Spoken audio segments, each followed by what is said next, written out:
This is episode number 14 with Dr. Andy Galpin. At the beginning of this, had some technical difficulties with someone rang the doorbell and my dog flipped out. So had to cut out the intro. But Dr. Galpin is a tenured professor at Cal State Fullerton and is an expert in human performance. I encourage you to check out his website, andygalpin.com, and watch all of his videos on physiology. He does an incredible job at simplifying performance and making the content very digestible and entertaining. So I hope you guys enjoy this episode, and make sure to subscribe to our podcast and YouTube page, as well as our social media, Evolution Athletics, followed by the number 1. Enjoy. What your research, what you're working on right now. I know you work with a lot of professional fighters. I think I've heard you talk about basically a concierge role to some of these fight teams. But anyway, I'll let you go ahead and give an intro. Okay, so I don't know where you want me to start exactly, but my current job, I'm a professor at Cal State Fullerton, and I am the director for the Center for Sport Performance.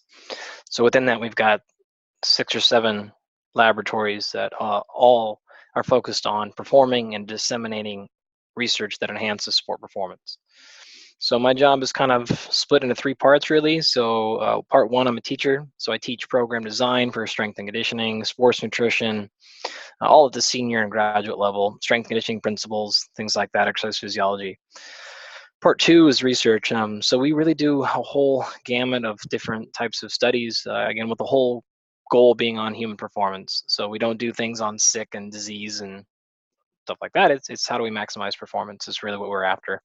And we do everything from muscle biopsies to strength tests to blood work and nervous system testing and a whole bunch of other stuff in a variety of athletes and sports. My primary interest is combat sports. So that being said, my third kind of role is actually like a pseudo practitioner, if you will. So I work with a lot of combat sport athletes, a lot of UFC fighters, wrestlers, boxers. I got a couple of Major League Baseball players and some things like that. And my role is different with each person. So some of them, it is more, like you said, Trev, a bit like a concierge service where it's maybe all virtual, especially like the Major League Baseball players. They're traveling all the time, so they're not in my lab or in my gym all day. It's online, it's virtual, it's nutrition, it's program design, it's all things human performance. Sometimes they're here, like Tatiana Suarez, undefeated UFC fighter, number 2 ranked right now. I'm actually her strength coach, so she comes in and we do all of her strength training. It's me one-on-one with her, and we work through that. And some of them it's with their fight team and their coaches, building their programs. I do that a lot. So really, my role kind of changes and depends on the person. So that's really kind of what I do in a large nutshell, if you will. Gotcha. Yeah, we have a couple of major league guys that are in the major league system. You know, I think they're AA, AAA right now, but you know, we have noticed that their programs vary quite a bit, even though they've made it, so to speak. You know, you look at their development, and sometimes you're blessed with a good strength coach at a high school level, at a collegiate level, and other times we have to go back and basically fix some problems. So are you finding any of that with some of the athletes you're working with? Oh yeah, I mean, I'll save you the names, but I mean, at this point I'm only working with some pretty high level baseball players. So these are all stars, kind of that level. And it is incredibly different from every person, because some of them, like you said, have a really high training age. So they started lifting in high school with a great coach, etc. They're 25, they're 28 now, they're 32, and like just the conversations we have are very high level, and they're dialed in. We're doing blood work on them constantly. We're doing things like that. We're making small adjustments in micronutrients based on what we're seeing day to day, what's going on, what team you're playing against, what's our volume, what's our pitch count look like, and we're making real small changes. What's the sleep patterns, maybe adjusting based on jet lag, what's going on, different things like that. Other guys, it's like, you're 29, you're an all-star, and I don't know if you've ever touched a weight. I'm not kidding. It's like, all right, you don't eat real food ever. Fantastic. Like, And so we're making literally what you would be is think to be like a high school level program. Right. And it's just like, can you do some push-ups today? Cool, let's get those in. All right, great. Can you eat some protein today? Good, great start. I'm not being facetious. Like, these are some real conversations, and you're like, wow. And so separating like training age, what we would call, like nerds and junkies would call training age, from athletic age or ability, those things can be quite different. And so baseball is a sport, I would agree, man, where the variation between individuals with the strength conditioning and nutrition piece is really high. With the fighters I deal with, it's a lot. Some of them are still train wrecks, but most of them are a lot closer. It's a lot more homogenous than baseball, which is very, very, very different. I would be surprised if I worked with a UFC fighter and they came in just with no understanding at all of strength conditioning or nutrition. But I would not be surprised if another baseball player called me that was like that. Not at all. Jeez. I mean, I have one fighter right now where it's just like, this guy, he's a top ranked guy. He's fought for a world title. He only has one loss in his career, and like, he has a main event. His next fight's a main event, and like, he brought me in. He literally has zero strength conditioning background, zero. Like, oh, dude, I'll make it worse. He literally has no kickboxing experience and zero wrestling. He's made it to this point. Like, what do you mean? What? He's like, I literally, these are his exact words. He's like, I did wrestling one time and I didn't like it, so I don't do that anymore. And I was like, are you kidding me? And so like, he we're fixing these things right now. That's why he brought me in. So I can say that, because like, that was the old him. And I'm like, how have you made it this far and you've literally never had a kickboxing coach? He's just like, I don't know, I just like fight. I'm like, UFC world title fighter, main eventer. And I'm like, unbelievable. Like, just unbelievable. So you would be surprised sometimes. I mean, dude, the stuff he was doing, we were kind of talking before about just like the poor level of education with some of these individuals. But I mean, literally, this is literally last night. Yep. And he was like, okay, what do you think about sex? And I'm like, what do you mean? He's like, I usually don't do it for 3 months before a fight. And I'm like, what? Why? He's like, oh, they told me it was bad. And I was like, unbelievable. They wouldn't let him see his kids. He'd be in fight camp for 2 months, and they'd be like, no, it's weakness. And they'd be like, oh no, we saw you on Instagram, like, you saw your kids today. Like, what are you doing? What the hell? And like, these are the archaic practices that we're still dealing with. And I'm like, man, just insane. Like, he's a night guy. He's just based on his training schedule, he'll be up to like 1 or 2. And they still want him to get up at 5 and go for a run. I'm like, why? He fights at 11 p.m. at night. Yep. This is the stupid. You want him to wake up on 4 hours of sleep to get a 5 a.m. run in for what? Yep. And then he's trashed all day. Like, this is the stupidest practice. So having just some basic common sense with some individuals, again, even at the highest level of sport, I mean, we're not even talking about high school or things like that. Just the elite ones, there's still a lot of work to be made on the basic fundamentals of education. And see, I think this is important, because hopefully some of our high school athletes and coaches and parents are going to listen to this and hear that basically what we're teaching the athletes now at the junior high and high school level on the private side, we're teaching them what I consider the basics. And we're just going over very basic level nutrition and sleep and basic lifting principles. There's no fancy programming. And it's literally, if you do these things correctly, day in and day out for a long time, you're going to get better. Oh, dude, literally yesterday, this is timed so well. Another one of my UFC fighters was in training. She's undefeated. She's top 2 ranked. Like, her next fight's going to be for a world title fight. She's got 4 medals at world championships in a different sport already. So she's elite. And I had her talk to my strength conditioning class. And I said, like, just explain to these folks, like, the type of training we do. And she's like, well, like, we work on hinging and and they're like, what? And she's like, we do some like goblet squats, and we do basic, like, overhead pressing with my spine being neutral, and we work on walking. Like, we work on landing very softly, 1 rep, lots of rest, not even jumping high. And they're like, what? And she's been a pro athlete for 10 years. Yep. And I'm like, it's not, you call it basics if you want, man, but it's like, dude, if she would have had that advantage when she was 12 or 14, yeah, do you know what we would be doing with her right now? Yep. We could be doing some of that stuff, but she didn't. And the reason she came to me 5 or 6 months ago is because she was never taught how to move.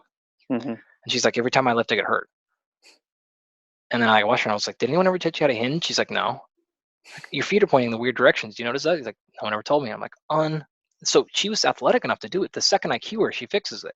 Yep. So it's not an athletic problem. It was an education problem. Right. And I'm like, how did you get this far? Well, she wasn't taught those fundamentals. So not only do I think you're right, man, but I would say if you really do practice that stuff Mm-hmm.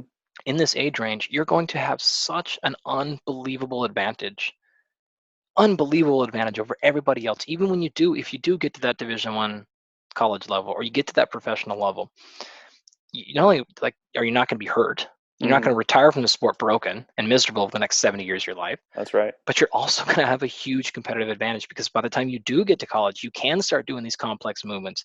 You can load it. You can do it for speed. You can do it to fatigue, and nothing breaks down. Yep. The other friends are going to do it, and they're going to break. Yep.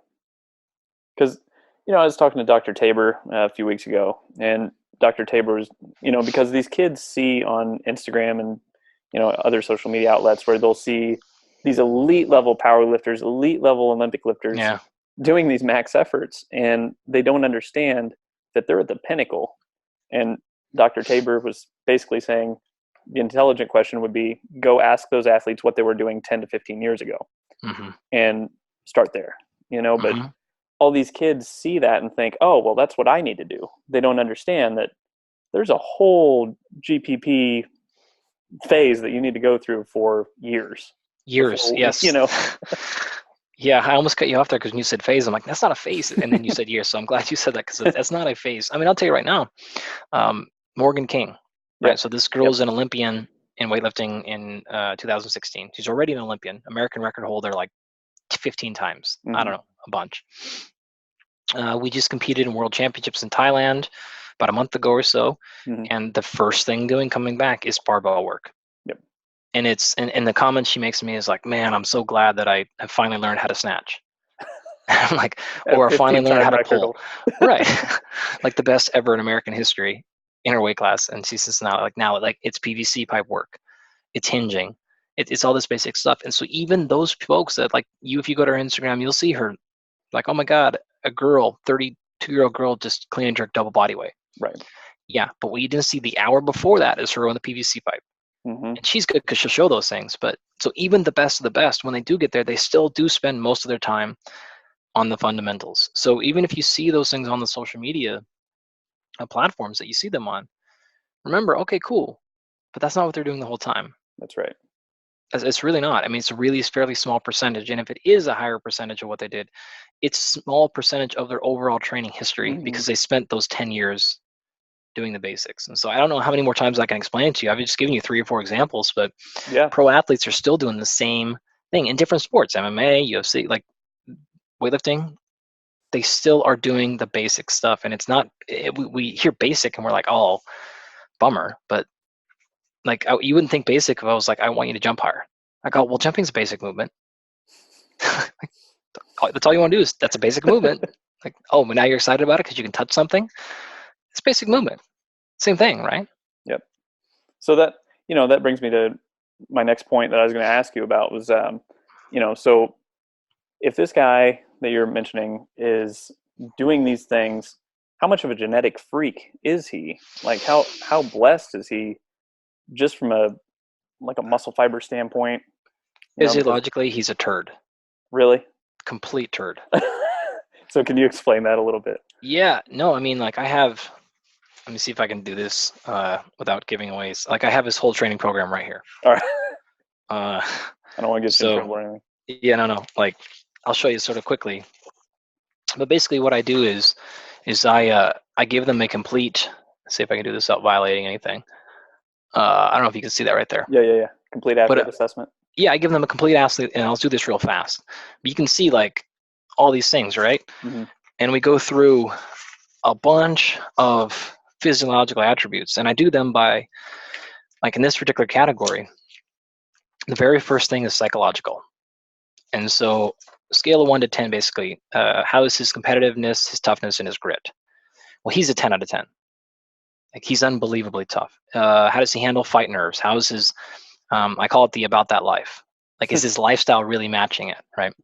He's 10 out of 10 at all these things. And then when you get to His lifestyle, like his nutrition, is 3 out of 10.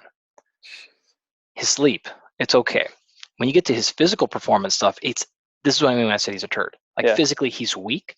He has no power. He's, and this is all relative to his own division. Sure.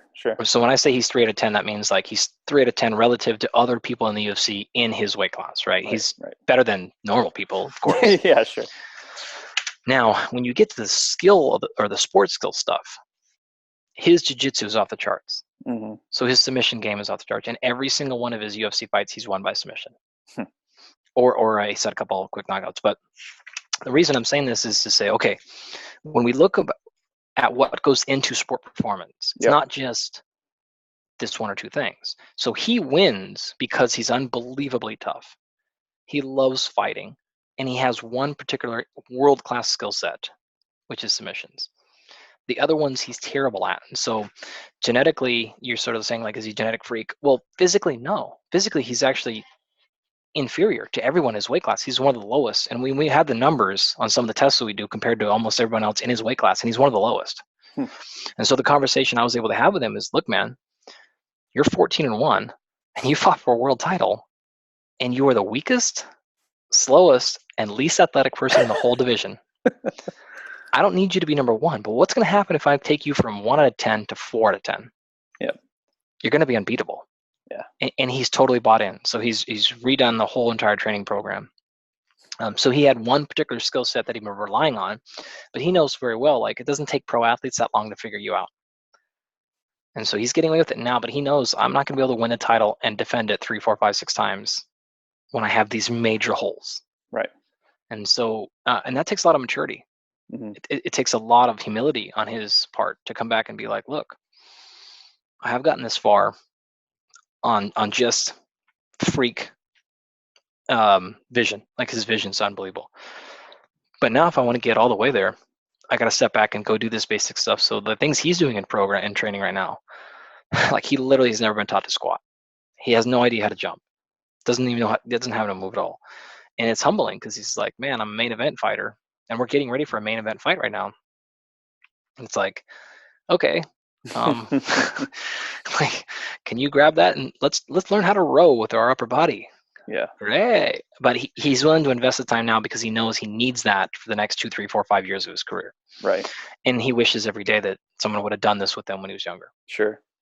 So I can tell you right now, if you're like, I don't know, everyone I've worked with that's like this, that has this low training age, every one of them go like, man, I'd give anything to have had that fundamental, that basic stuff right when I was a kid, because now they're so far behind. Yeah.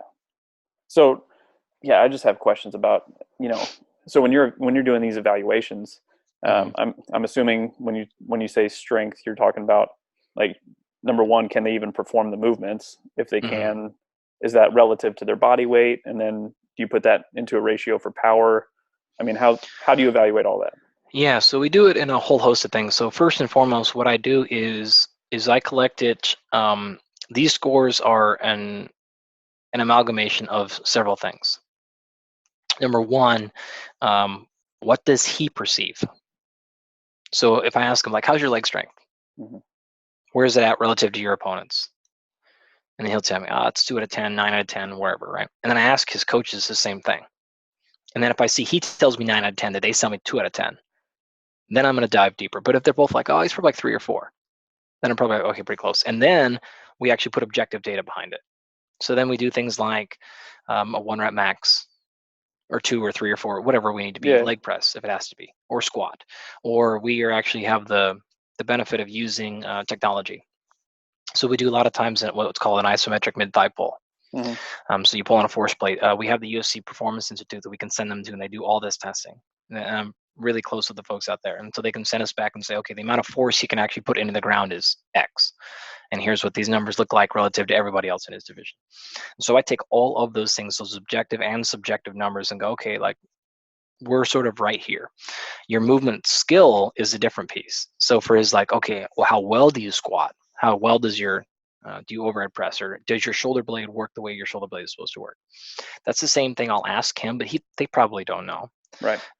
However, I will ask, the UFC Performance Institute has a physical therapist who's very good at this stuff.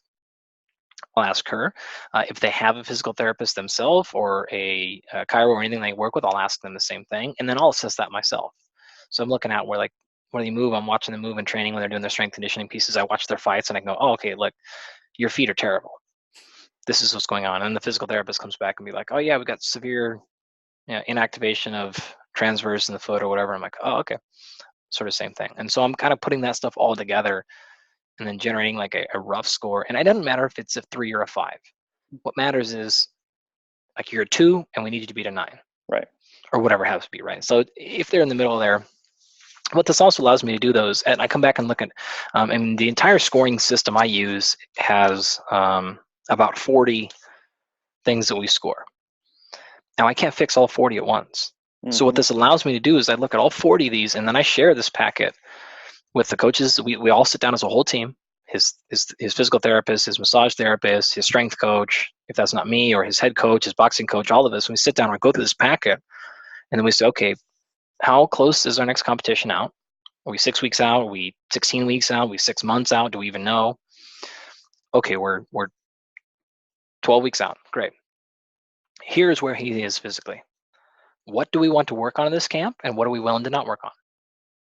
Because if we do a little bit of everything, nothing happens. That's right. And so what we sat down in this particular case, and it was like he needs to be able to do A, B, and C. And so we said, great. And now all of us are on the exact same page, and he doesn't get mixed messages from the coaches. I know you're bad at D, E, E, F, but right now we're not even going to fix that. We're going to fix those in the off season. Right now, you got to do A, B, and C to win this fight. And that's what we decided as a team. That's what your skill coaches wanted. And that's where the skill coaches get to have input, right? You tell me what you want them to do skill-wise. That's not my choice. Right. I will then tell you how to get that accomplished physically. And so they feel empowered. They feel like they're still in control and they're in charge. He feels empowered because he's like, I don't want to have this happen. Okay, we can do that. But that means we're not going to be able to work on this, this, and this. So you comfortable with that? Like, yeah, I guess. Okay. And a lot of times that means skill. So it's like, okay, skill coach, swing coach, bunting coach, pitching coach. We've just decided that hypertrophy is the goal right now. So you understand that for the next 6 weeks, we're going to maximize hypertrophy, right? So what do you need to do in your skill practices? Like, I'm going to have to back off. Yep. That's right. Cool. Well, when no one knows the program, no one knows the plan, no one knows what we're training for, everyone's trying to get their piece in because they think their piece is most important. When you do something like this, it's incredibly clear. Look, we know he needs to get better at kickboxing, but we decided that this is a wrestling camp and a speed camp. So yeah, we still want you to show up, but if he's tired and he shows up to your session, you give him the day off. If he's tired and he shows up to his wrestling practice, though, he doesn't get the day off because that's the focus right now. Right. We got to push him through it. We got to fix everything else around speed and rest, or whatever the hell the case is. The point is having some sort of plan and having an understanding of priorities. This is really all it comes down to. What are the priorities when you get to? And then eventually, okay, we spent 12 weeks dedicated on A, B, and C, and now 12 weeks later, those are better. Those all went from a 2 to a 4 to a 5. We can live with 5s. We can't win fights with 1s and 2s. Great. Now the next 12 weeks, what do you want to focus on? Well, let's look at these other categories that are 1s and 2s, or some categories sometimes that are 5s, and we want to push them to a 7 or 8. Okay, great. But these are conversations we can have, and once we agree on the goal, putting the plan into place is easy. Yeah. I really like that. That's great to have that collaborative effort. Yeah, it's critical. It's the only way to get anything done. Yeah, because an example on our end, it's we have a softball player who most likely has thoracic outlet syndrome, and it makes sense when you look back at everything she's done up to this point. She throws every day because she's paranoid about. And like all these athletes, all of them are afraid of losing their skill. They don't understand once you acquire a skill, you're going to retain that skill for a while. You know, like you don't have to maximize that skill every single day. You don't have to practice it every single day. Well, I'll give you, I don't want to cut you off, but I'll give you a baseball example since you just brought that up. Softball, baseball are different, but I'll give you a baseball example. Right before we got on this call, I literally got done on a call with a Major League Baseball player. So they just finished their season, right? Unfortunately, he's not still playing right now, which means he just started his off season. He took a week off and he's back this week and he wants to get going. And me and his strength coach, and he had a 3-way conversation and it was very clear. And we have the next 18 weeks plotted out. and he's the kind of guy who wants to get throwing right now. He takes a week off the season. He's a pitcher. Mm-hmm. He's an all-star pitcher. He takes a week off and he wants to come back and start throwing. And in the past, we have had to reduce his strength and conditioning volume because he's doing so much pitching. And you know, Trav, that like stress is stress, right? Yep.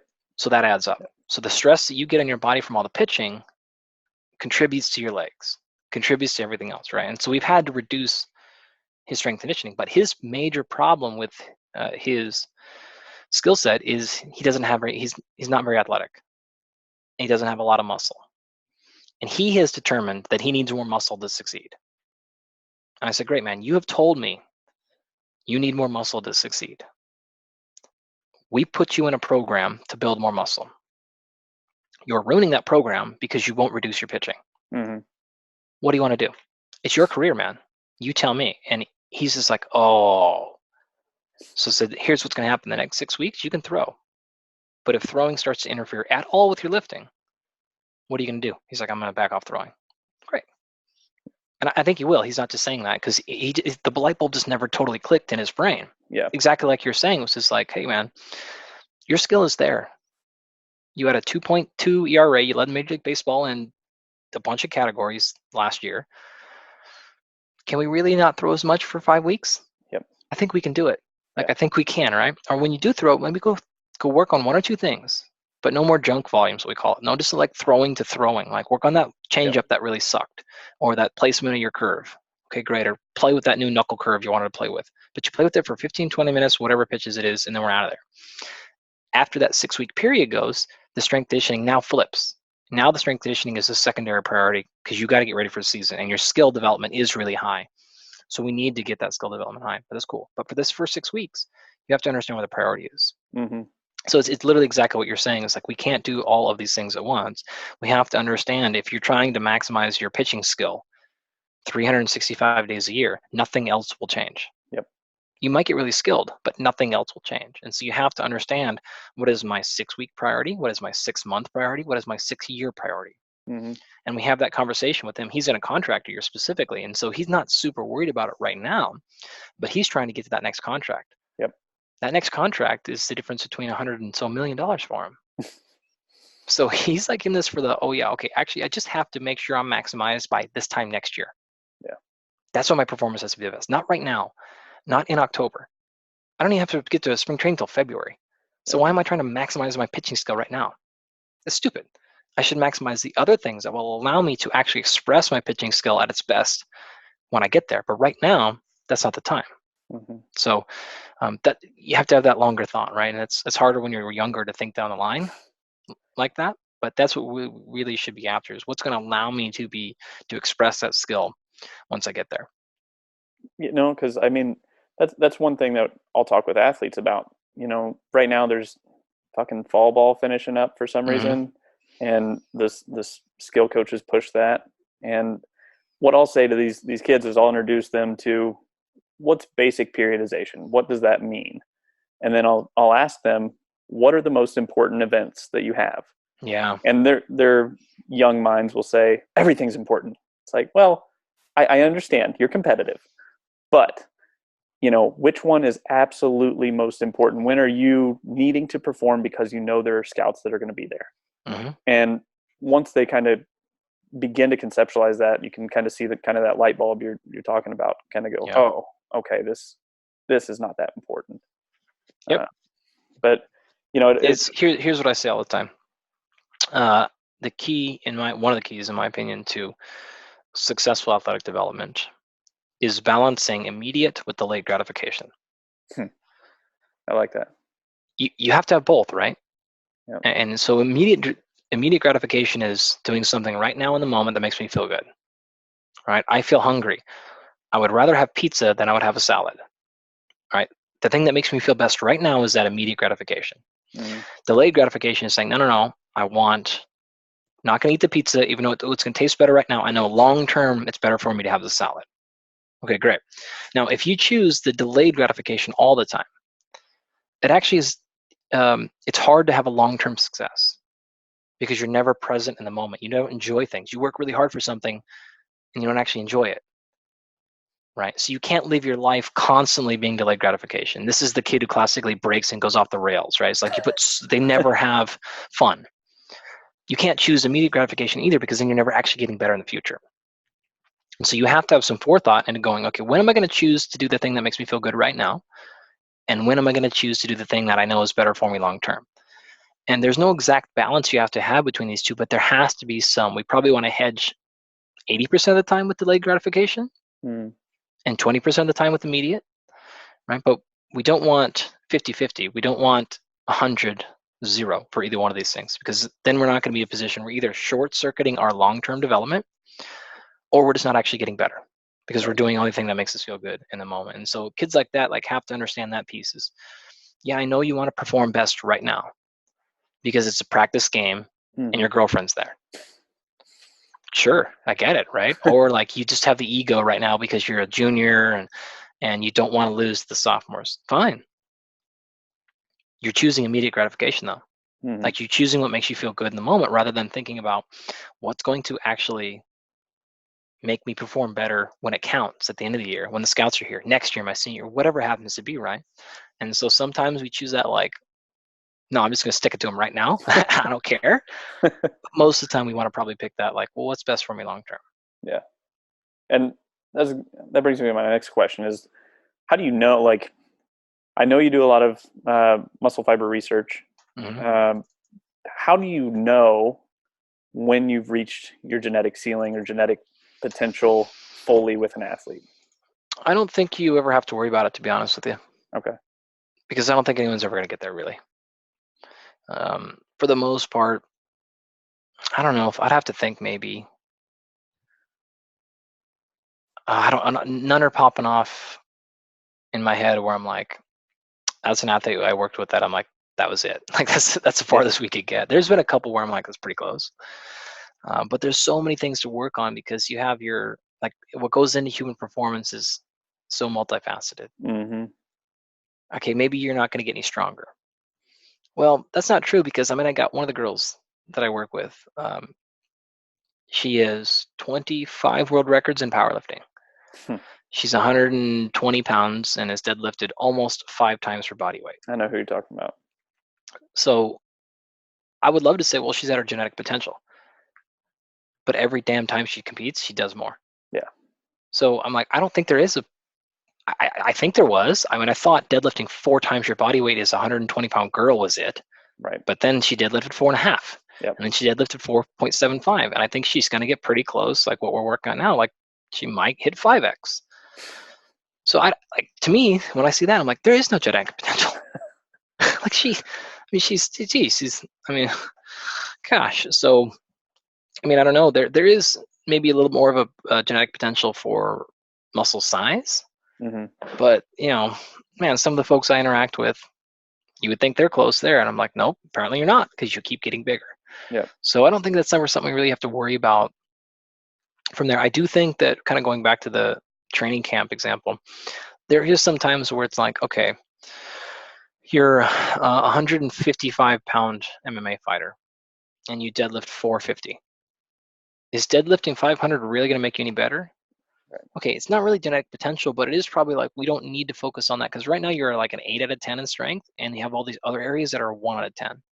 So it's not that we're at your potential, but it may be in a position where we can just get more things accomplished that are going to be better for you in the sport, focusing somewhere else. And how you decide on that, I think maybe is kind of what your question is. I think it's just a lot of assessment. It's a lot of objective and subjective assessment. I like to work backwards, kind of like you said earlier, where I start and go, okay, and this is actually a hard conversation I have with the athletes all the time is, okay, you got to fight in 10 weeks. In fact, maybe I'll pull it up right here because this is in the document. It's right there. That title. It says, how do you lose this fight? And I we go through it. I'm like, you lost this fight. How did it happen? What are the things that are going to happen for you to lose this game? And that's where I start. Right. And so in this particular case, it's like, okay, you got out wrestled, or you got outstruck, or you were too strong, or you were too weak, or you were too slow. What is it that's going to stop you from your goal? I call it defenders. So identify the defender. What is stopping you from actually getting your goal? and then we work backwards to remove that defender. That's all it really comes down to. And so when we look at it and we go, okay, look, what's going to stop you from becoming a state champion is actually not your bench press, or Mac. It's the fact that you are unfit, or it's the fact that maybe you just don't have enough skill in throwing, or neither one of those things. Maybe it's you just you bench press 250, but you squat 150. Right. Like, what is it? And I just go through all of these areas. Is it focus? Is it nutrition? You're not sleeping. What is it? And so actually, I've had an athlete recently, same level, who the primary focus for the first 4 weeks of his preparation was getting him on a consistent sleep schedule.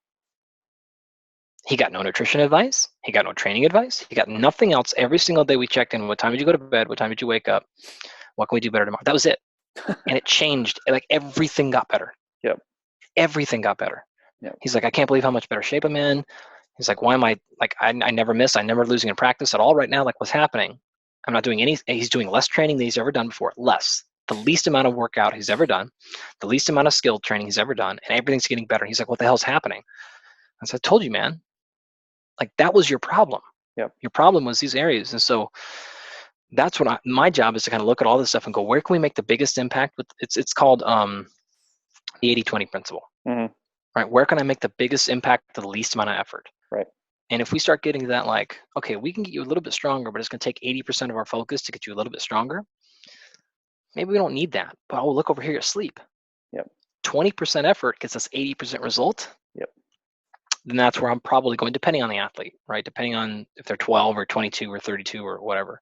Sure. But that's kind of where I would head towards. And I know you're not going to be surprised by this, but I mean, especially with our high school kids, you know, they are attached to their phone 24 hours a day. Yeah. And, you know, it's a constant battle of, what time did you go to bed last night? Well, you went to bed at 11. What time did you put your phone down? At 11. Did you eat breakfast this morning? And, you know, they just, I don't know. It's like the more is better kind of Americana mentality of, well, we must do more training. We must do more training. It's like, no. You probably need to do a little less and sleep more, maybe, or get away from your phone more.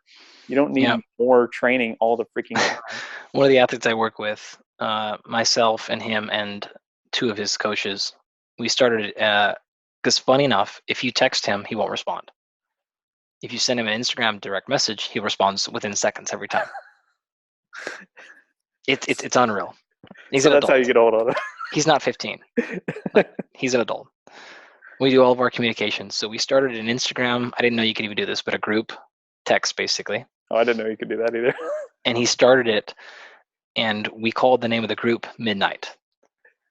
And that's because I gave him a rule. I'm like, if you're not asleep by midnight every night, I'm taking training away.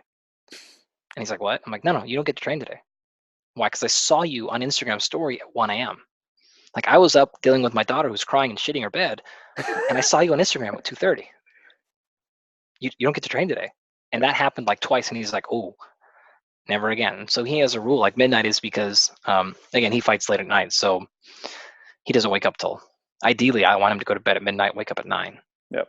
Like, he doesn't have to go to school, right? So his time frame's a little bit different. But he knows, and I didn't have to say this to him, but he's like, I have to be asleep by midnight, which means if I'm on my phone at 11:55, I know I never get to sleep. So he knows actually now that he has to be off his phone by 11 to get to sleep by midnight. So he doesn't, because he's like, and he's a celebrity, so he gets direct messages from girls and he gets all this stuff going. He's like, dude, I'm like, I got to check that stuff, you know? So he knows, like, he's like, I can't even be on it because I can't do it. Yep.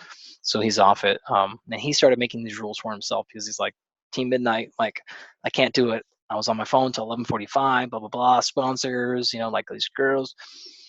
I got to do 11:30. Then it was 11. So now it's typically 11 where it's like, all right, he won't be active after 11. And I know that he's at least trying to go down. But again, another example, like, this was the only thing we worked on. Yep. And it changed his life not being on social media after 11. Yeah. Yep.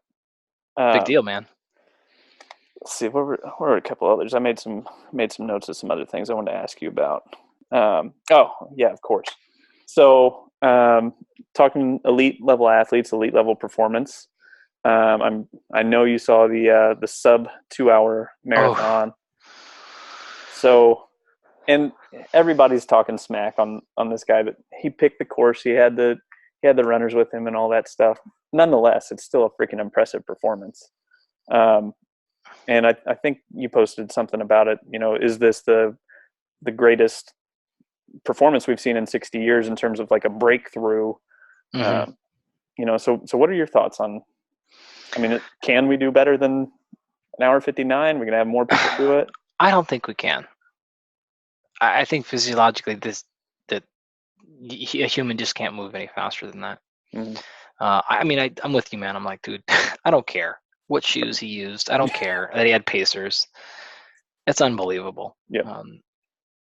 It's clouded in controversy, it will, because not only did he have the Pacers and it wasn't an open race, it was for him and all that stuff, but Nike just built these new shoes, and there's kind of like a spring at the bottom of the shoe. Okay. So it springs him forward with every step. Gotcha. I didn't know that. And so you're like, okay. But I mean, I'd go back to David Epstein's book, The Sports Gene. And he makes a pretty compelling argument there. And I think this just actually supports the argument even more, which is like, in the last 50 years, are we really more athletic, or have we just changed technology so much? The tracks are better. The tracks are far bouncier. The spikes are nicer. They're engineered to be more effective. We're engineering the hydration. We're engineering the suit, the gear he's wearing. The haircut he has is engineered. And so you're like, did he actually run any faster? Probably not. Like, probably haven't really changed our human potential in a long time. The numbers on the scoreboard have gotten better, but that can be explained in large part by the technology changes. And so, while again, I'm with you, I'm still like, man, that's crazy. Like, I'm glad I got to see a sub 2 hour thing. Do I think he's better than? Is this more impressive than when Bannister broke the 4 minute mile? Probably not. Mm-hmm. Probably not. So, but I don't know. Like, we'll see. My guess is, though, or actually, what I'd say is, what I find interesting is this. You know the story, I'm sure, of Bannister breaking it, right? Yep. And then immediately after, like within the next year, 5 people did it. Yep. And then like months later, 25 people, and then like hundreds of people did it immediately, Yep. right? I'm interested to see if the same thing happens. Like, I know he has all this stuff in his favor, but now that number has just gone down, Yeah. do we see someone else break it next month without the shoes? And then 3 people, and then all of a sudden 5 years from now, it's like, oh yeah, 25 people every race are doing sub 2. Yep. Or is it no, like once you take those shoes away, like what happened with swimming in the Olympics? You remember when swimming made those? 2000, I think. And they made those special suits, Mm-hmm. and like 50 world records were broken the first day of the Olympics, and they're like, oh shoot, and they had to make them illegal and redo the record books. Yep. Maybe this will happen too. It's just like maybe so many people will break this 2 hour marathon the next 2 years because of these shoes and because of the stuff, that everyone will have to be like, no, that doesn't count. But then where do you go back to? Like, which shoes are legal? Yeah. I'm pretty sure if you put Jesse Owens on the tracks that we have now, in cleats now, he'd be breaking all kinds of records of his own, right? Mm-hmm. What happened to Jim Thorpe? Like, all these people too would be running seconds faster if they had the technology now. And so to me, it's just like, the only thing that's fair is, like, put them on a dirt track naked. Like, after that, it's all technology. Yeah. So I don't really know, but I think it's really interesting to see. And the physiology of it's crazy. I mean, you're talking like a 65-second 400-meter dash for 100 straight, 4-minute 30-second mile, 26 in a row. You're like, what, averaging 14 miles an hour or something like that? It's unreal. It's just unreal. Like, most of us could get to that top end speed for 2 seconds. Yeah. And he holds it for 2 straight hours. Craziness. Because that's kind of what I see with some of these strength records is. Yeah. I look at the weightlifting and the powerlifting, and I think, my God, how much? Like, I saw Lasha do 267 in training, and I'm thinking, oh my God, what? I'm sure he's going to get better. I mean, he's got to get better, right? Like, so what's he going to put up next? And he's a monster. And he is a large human being. I'd love to see him in person just to watch his speed. I mean, I think I'd have to go back here. I believe the most in competition ever that we have documented is 265 for a Is that clean and jerk. Churlenko or what? Yeah, that's right. He did what, 262 or something, Lasha, this I recently? think he did 264. 64? I Okay. think, but either way. Something like that, right? Yeah. Kilos, a few pounds Yeah. away. When does he just step up one day and do 272? Yeah. You know, and you're like, whoa, jeez, like it's going to happen with him because he just keeps burying numbers left and right. And then his snatch is just going to like obliterate anything we've ever seen. Yeah. And it looks like he's warming up every time. Yeah. When he does it. So. And people forget he's 6'7". He's a monster. You know? To snatch that much. God. I mean, like 400 or 500 pound snatches, 6'7", 300 and whatever. Like that's a long ways to move a bar. Yep. So yeah, he's incredible to watch. I watched him perform live in Anaheim World Championships. I watched him twice actually, but I got to see him here a couple years ago, and even then it was just like, what is going on here? Because he's probably what, 23 at that point, 22 maybe. Young, yeah. So and he's still not old. And I saw Lou, at 35 years old, putting up the numbers he's putting up. So, because now are you getting fiber types from some of these elite level Olympic lifters? Yeah, we did actually. We biopsied about 20 of them. Okay. Men and women, and that was very interesting. And then we do sometimes the fighters and some of the other folks when it makes sense. Never usually baseball players because it doesn't matter too much for them. But certainly for the weightlifters, and that was a fun project. In fact, we had a paper just published yesterday where we did it on an elite powerlifter with a documented probably at least 10 or 15 years of anabolic steroid use. So that was really cool too. So yeah, we'll do those things when it makes sense. Yeah. So what are the main differences you're seeing? Well, I mean, one thing you would expect certainly is that the fast twitch fibers are very concentrated in these individuals. But one of the things that we saw that was most interesting for the weightlifting individuals is we did men and women. And we also did what we call world class, so people that were on the Olympic team or the world championship teams, and then those that are like national caliber, but not world caliber. And I was very interested because the classic dogma is women are more slow twitch than men, right? So we typically say men have more fast twitch and women have more slow twitch. And we didn't find that at all. Not even close. And in fact, what we found was the women had more slow twitch than the men, or more fast twitch than the men. Okay. And especially the world-class women. And so the highest concentration of anything we saw were the world-class females. So what that told us was two things. Because the world-class people had also been training about twice as long as the national caliber ones. So one of two things was happening.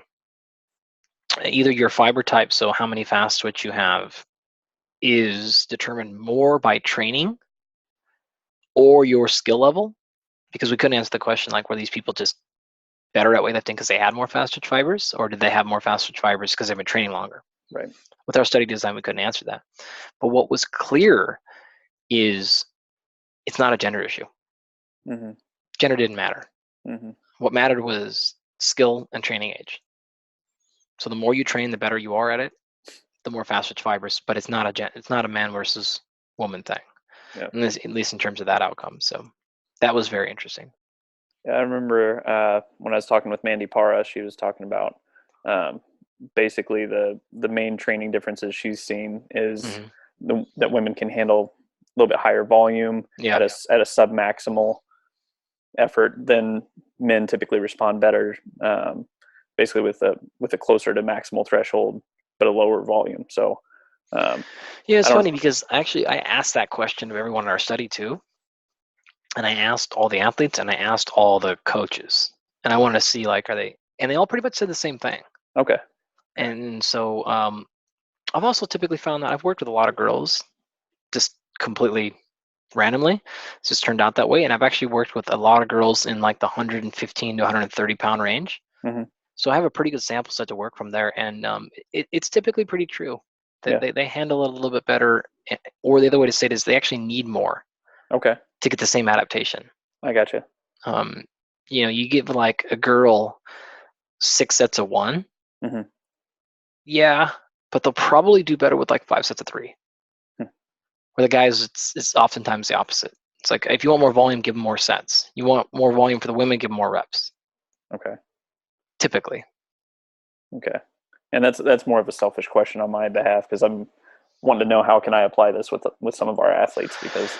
Yeah, I mean, it's different for everyone. Now, I can say right now, one of the girls I work with, I've talked about this at length with her coach, and he coaches 3 very high level females. 2 of them are really, really, really high level, and one of them responds more like a quote unquote guy, and then the Mhm. 2 are like a girl. And so it can't just be like a blanket. Okay, all Sure. girls, you do 5 more reps, and all boys, you do. Like, don't do that. You still have to treat Sure. them like individuals. Sure. I think you can kind of hedge though towards like when you don't know what to do and you're experimenting. I'd probably start with a higher volume with the women and start with lower volume with the men. But still, you got to pay attention. Like if they're not responding well, if they're not getting better, you got to make an adjustment. Just because they're a woman, don't like, well, this is what a woman do, or this is Right. what girls do. Right.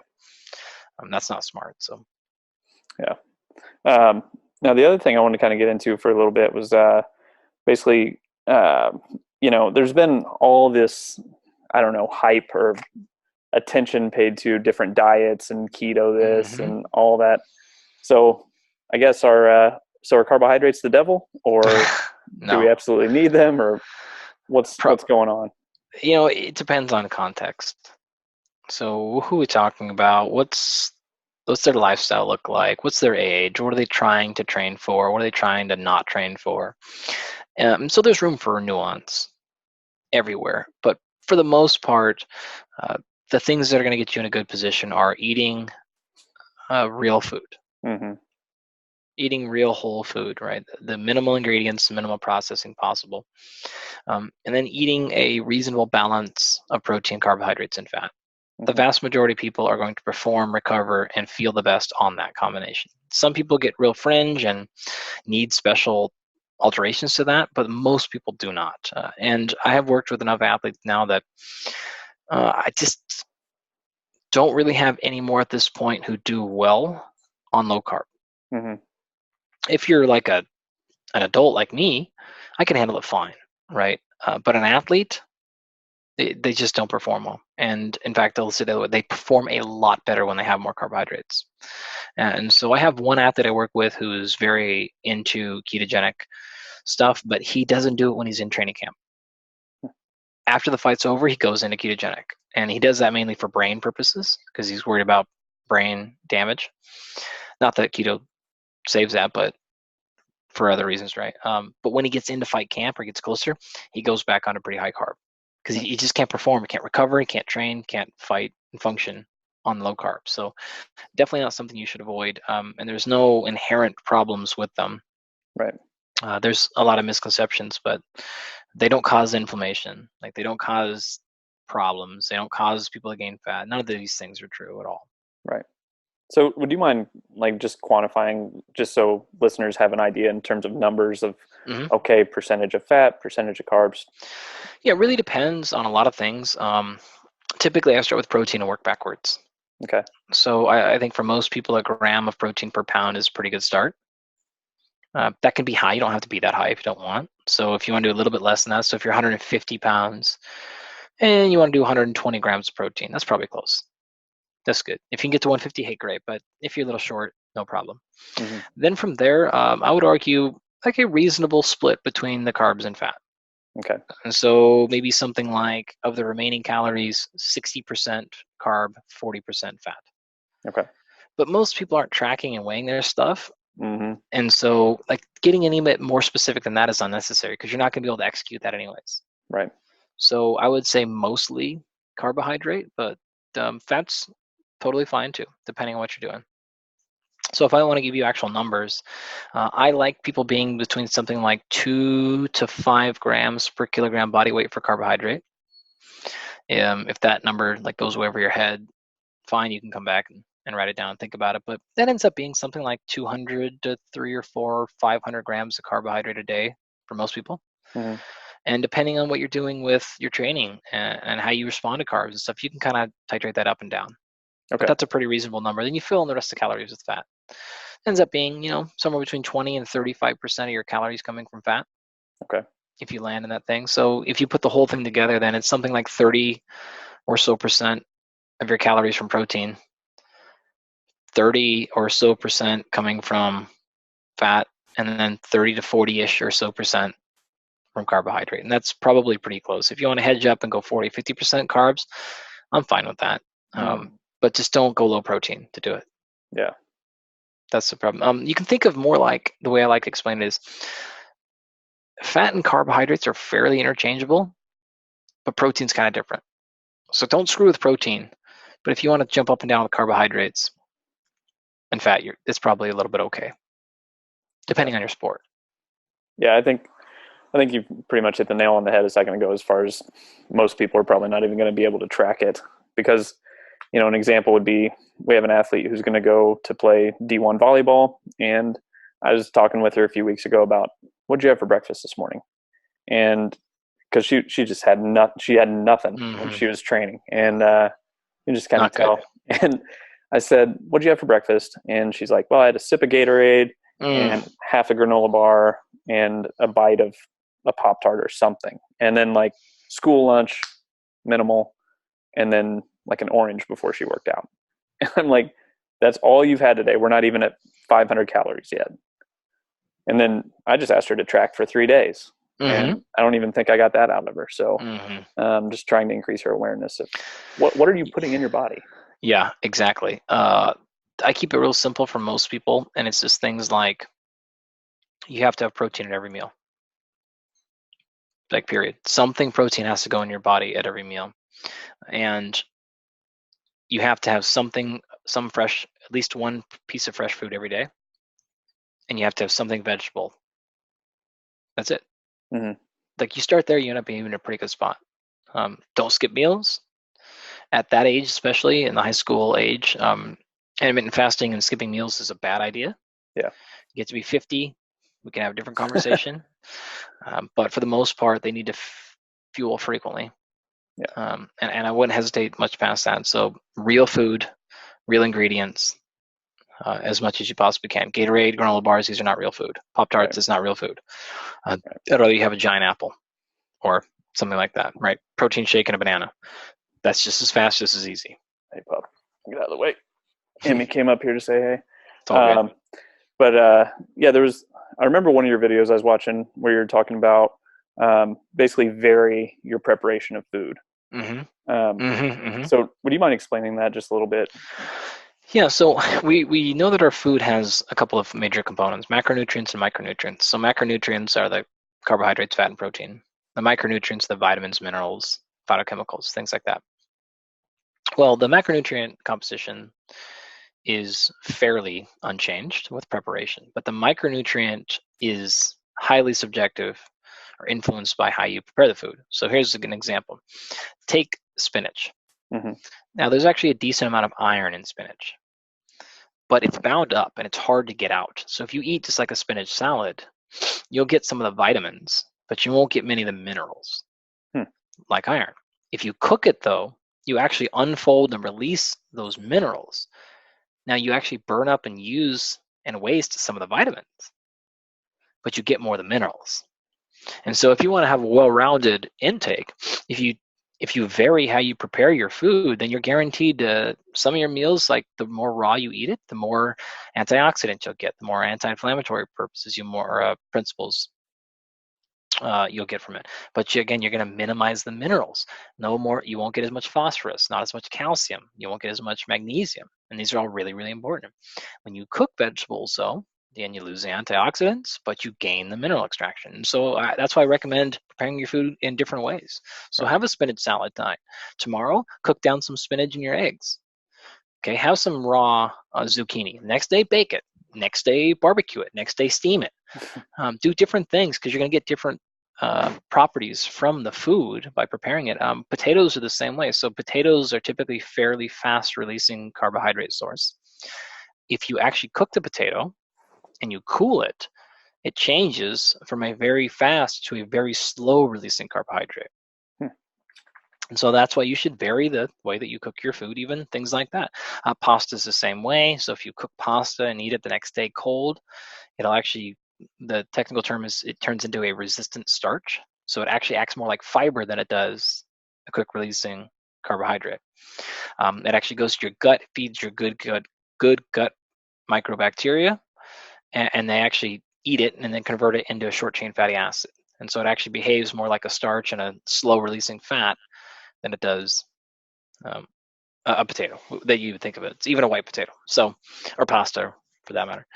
So vary the preparation, and you get a lot of different things. Is the point. Mm-hmm. And variation is really important for overall quality of nutrition. Because there's another athlete, I think it was during Rio that you were working with. If I remember right, it was a female wrestler. Mm-hmm. Basically, there was no food available for her, and she had gaps in her nutrition. Yeah, so you could say that. And I think you were talking about well, crap, there's no food available to shoot the gaps and make you prep well and feel good. Yeah, that was a real struggle getting down to Rio and just not having access to any food. Yeah. And it was like, I have, popcorn and cookies. I'm like, what? Like, we're 7 days out from trying to compete in the Olympics, and all you have available, and there's no stores. You can just like run to the like Whole Foods. Like, there's just nothing around. And she's like, I have these, and I'm like, oh my god. So yeah, things aren't always ideal, but that was a tough situation. But we had to make some smart choices, and we did, and it worked out. And she went on to win a gold medal, actually. So what did you guys do? Like, I mean, she had nothing available, 7 days out. So did you tell her to eat the popcorn, the cookies? I mean, what? No, in that particular instance, it was the popcorn. Okay.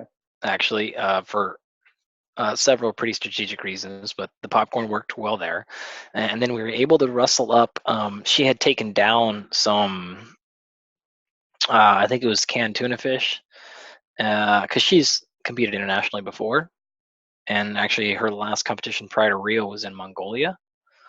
So we're sort of used to not having options in case. We were able to piece together that. We were able to string together some broccoli and get some of that up to her, and get some other things until we could find people from Team USA to get her some real food. But it really wasn't much more than broccoli and chicken. That's freaking crazy. So it was tough. A little bit of rice peppered in there. But yeah, we made do with that and supplements and some other things. So, and then she just had to perform in a suboptimal position is reality. Yeah. It wasn't best, but there's a thing to athletics sometimes when it's like, no, you're in a bad spot. Yep. What you can do? Yep. Like, you're in the Olympics right now. Do you want to compete, or do you want to make excuses? What do you want to do here? Yeah. And she's such a mental juggernaut that it just like all went out of her mind, and she just went into like kill mode, and that's what she did. So she's a special athlete, though, a special individual. To have that upstairs, most people would have crumbled because of that, but she just has an ability to. She's part psychopath, honestly, because she just has the ability to be like, that's up, don't care, and just task at hand. And even more so than almost any other athlete I've worked with one maybe exception, but she just really has that switch. That reminds me of that story with Michael Phelps, where goggles filled with water. Yeah. And his coach had actually prepared him for that. Mm-hmm. Like, what the?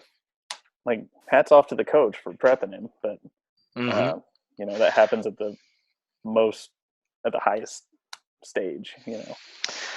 Yeah, you just I mean, yeah, like, this is performance, this is life. Like, I joke about this all the time, but you got kids, you know how this goes. Like, yep. It seems to be the day that you have your most important thing, and it's just like, and that's the day when they wake up throwing up at midnight, and that's the day when your dog gets sprayed in the face by a skunk at 2:00 in the morning, and I'm just like, oh my god, I haven't slept in a week. Like, I have so much to do, and I'm up at 2:00 in the morning cleaning my whole house because my dog got sprayed in the face by a skunk, and now my whole house, my wife is pregnant, she's throwing up everywhere because of the smell. My dog is running around getting it on everything. It's just woke the kid up. Now the kid's up and screaming, doesn't know what's going on because it smells terrible in here. I'm up for from 2 o'clock on, cleaning shit as frantically as I can to try to get in the office. You got to show up. You can't be like, oh, I'm sorry, I can't do your podcast today. I'm tired. So this was last night. No, this is a couple of months ago. I had a huge deadline. And it just was like, it was my whole career basically that I had to have ready. And I'm just like, all right, like, here we go. Yeah. You just got to, no, it doesn't matter. It doesn't matter. I'm tired. These things just don't matter. Yeah. So switch it off and go, man. That's one thing that we're trying to teach our athletes day in and day out. Because for me, like I learned a lot in the classroom, and I learned a lot reading on my own and all that stuff, and talking with people who are smarter than me. But really, man, I learned more in the weight room than anywhere else. Yeah. Just about life, and like you got to perform even when you don't feel like it. Yeah. And, I mean, there's a lot of days, like if I waited for me to feel perfect, I would never lift, Ever. Especially when you get kids, man. You would never exercise. Ever. But, anyway, man, I think that's really all the questions I had, and just main points I wanted to discuss. But I know you've got a lot going on. You've got something coming up in Chicago. Oh, yeah. November 2nd? Is that right? That sounds about right. Sometimes you just get by. 2nd and 3rd, yeah, November 2nd and 3rd. Okay. So in addition to that, that's an all-day performance training for coaches, athletes. Who's that for? Yeah, anyone in this side of it, right? So it's putting together a lot of the stuff we talked about, right? It's called Maximizing Human Performance or something like that. So it's 2 full days of how I put together all of these things and how to go about even everything from communication to the other members of the team, just how all the things you need to be placed. Really, it was actually designed for the people who are not the primary strength coaches.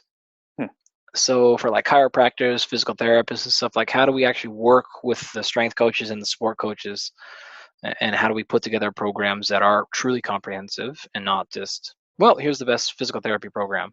Yeah, but that doesn't actually link up at all with what the strength coach is doing. Right. This isn't going to work. How do we do those things, both tactically and technically? And then a lot of the training programs and things like that I have and used and success. So it's all those things, and that'll be, if I can get to this week, then I'll get to that next weekend. Hopefully can make it on my plane right there. So you've got that going on, and then where can people read up? Because I love the 5, 25, 55-minute physiologies. But can you give people the address where they can find that and social media? Yeah. If you just, Google around Andy Galpin, it's pretty easy to find. My website has all that stuff up there. It's andygalpin.com. YouTube, I think it's just search Andy Galpin or something, or any of those 5 minutes, and so you have all those videos come up.